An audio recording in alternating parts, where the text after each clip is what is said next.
جتنا مرضی تیز اور چیخ چیخ کے بول لیں کیا ہوگا، لوگ آپ کو سننے کی بجائے اپنے کان بند کر لیں گے۔ اس لیے بہتری اسی میں ہے کم بولیں اور کام کا بولیں۔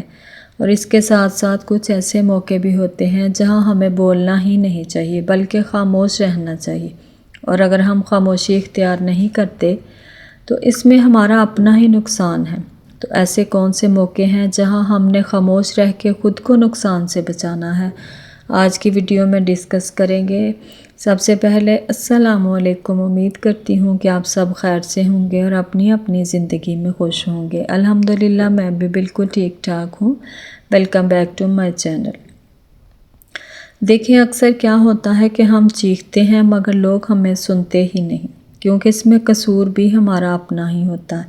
ہمارا اتنا ہائی والیوم یا اتنا تیز تیز بولتے ہیں کہ دوسروں کو بولنے کا موقع نہیں دیتے، اور اسی وجہ سے پھر لوگ ہم سے دور ہونے لگتے ہیں، ہمیں سننا پسند نہیں کرتے۔ اور سمجھدار انسان وہی ہے جس کو پتہ ہو کب کہاں اور کتنا بولنا ہے۔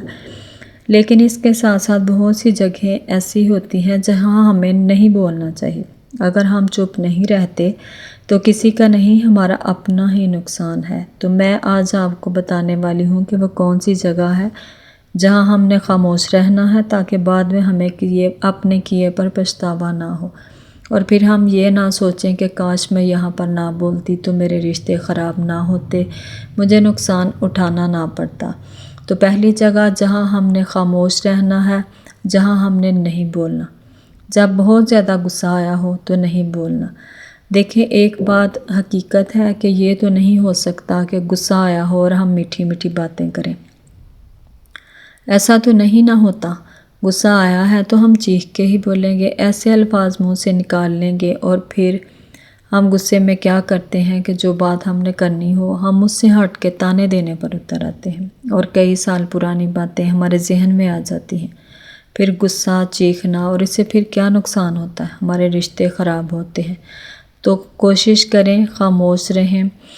دل کرتا ہے کہ جب غصہ آیا ہو تو ساری بڑاس نکال دیں، لیکن کوشش کریں کہ ہم نے غصے کی حالت میں اتنی غلط اور ناگوار باتیں جو منہ سے نکالنی ہے، اس سے خود کو آپ نے بچانا ہے۔ اپنی جگہ بدلیں، پانی پئیں، اپنے آپ کو کنٹرول کرنے کی کوشش کریں، کیونکہ آپ سے بہتر کوئی آپ کو کنٹرول نہیں کر سکتا۔ خاموش ہو جائیں اور پھر وہ بات کریں جس پر آپ کو غصہ آیا تھا، جس نے آپ کو تکلیف دی تھی۔ جب آپ ٹھنڈے ہو کے سوچیں گے نا، غصے سے باہر نکل کے، پھر اس بات کا کوئی نہ کوئی حل جو ہے وہ نکل آئے گا۔ اور دوسری جگہ جہاں آپ نے خاموش رہنا ہے، جب سامنے والے کو غصہ آیا ہو تو آپ نے خاموش ہو جانا ہے۔ غصے کی حالت میں کیا ہوتا ہے کہ ہم اپنے سوچنے سمجھنے کی صلاحیت کو کھو دیتے ہیں۔ تو اس کے لیے ضروری ہے کہ جب سامنے والے کو غصہ آئے آپ نے بولنا نہیں۔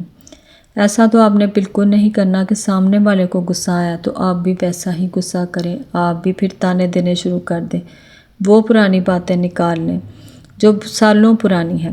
فرض کریں کہ آپ کے شوہر کو ہی کسی بات پر غصہ ہے، آپ نے رہنا تو پھر اسی کے ساتھ ہے نا، تو پھر یہ تانے دینے دلانے اور ہر بات پر جواب دینے کا کوئی فائدہ نہیں ہے۔ اگر اس کو غصہ آیا ہے تو آپ خاموشی اختیار کر لیں، جب غصہ ختم ہو جائے پھر بات کریں، وہ بات جس پر غصہ آیا تھا، تب بتائیں کہ میری اس میں غلطی نہیں تھی، یہ کام میں نے نہیں کیا تھا، کیوں آپ نے مجھ پر غصہ کیا۔ تو پھر وہ آپ سے معذرت بھی کریں گے، اور اگر آپ نے اس کے الٹ غصے کی حالت میں برابری کی تو پھر سوری کی گنجائش تو نہیں رہتی، آپ نے تو خود ہی اپنا رشتہ زیادہ خراب کر لیا ہے نا۔ آپ نے خاموش رہنا ہے، جلتے پر تیل نہیں ڈالنا کہ سامنے والے کو غصہ آیا ہے تو میں بھی پورا مقابلہ کروں، یہ کام نہیں کرنا۔ خاموش رہیں، بعد میں بات کریں۔ اور تیسری جگہ جہاں آپ نے خاموش رہنا ہے، کچھ لوگ ہوتے ہیں جن کو بحث کرنے کی بہت عادت ہوتی ہے، وہ خود کو عقل کل سمجھتے ہیں، وہ سمجھتے ہیں کہ جتنی عقل ہم میں ہے اتنی کسی میں نہیں۔ ایسے لوگوں کی کوشش ہوتی ہے کہ 4 لوگ بیٹھے ہیں نا تو وہ بولیں اور باقی سب ان کو خاموشی سے سنیں۔ ایسے لوگوں سے کوئی جیت نہیں سکتا، تو اس لیے ایسے موقعوں پر ایسی محفل میں آپ نے خاموش رہنا ہے، بحث نہیں کرنی، بس خاموش رہیں، چہرے پر ہلکی سی مسکراہٹ رکھیں اور ان کی باتیں سنتے رہیں۔ اگر وہاں سے اٹھ کے جا سکتے ہیں تو چلے جائیں۔ ایسے لوگوں کو لگتا ہے کہ بس ان کو ہی عقل ہے، تو پھر ایسے لوگوں سے بحث کرنے کا کیا فائدہ ہے۔ اور ایک اور بات کہ کچھ لوگ آپ سے اپنے دکھ اپنی باتیں شیئر کرنا چاہتے ہیں، تو کوشش کیا کریں کہ جب کوئی آپ سے اپنے دل کا بوجھ ہلکا کرنا چاہتا ہے تو توجہ سے غور سے اس کی بات سن لیا کریں، خاموشی سے اس کی بات سن لیں، اس کا دل کا حال، اس کے دکھ سن لیا کریں۔ کبھی کبھی خاموشیاں کمزوری نہیں ہوتی، کئی موقعوں پر یہ عقل، صبر اور حکمت کی نشانی ہوتی ہیں۔ تو امید کرتی ہوں آج کی چھوٹی سی ویڈیو آپ کو پسند آئی ہوگی۔ ویڈیو پسند آئے لائک اور شیئر، اور آپ سب کے ساتھ اور محبت کا بہت بہت شکریہ۔ تو ملتے ہیں کل ایک نئے ٹاپک کے ساتھ، تب تک کے لیے اللہ حافظ۔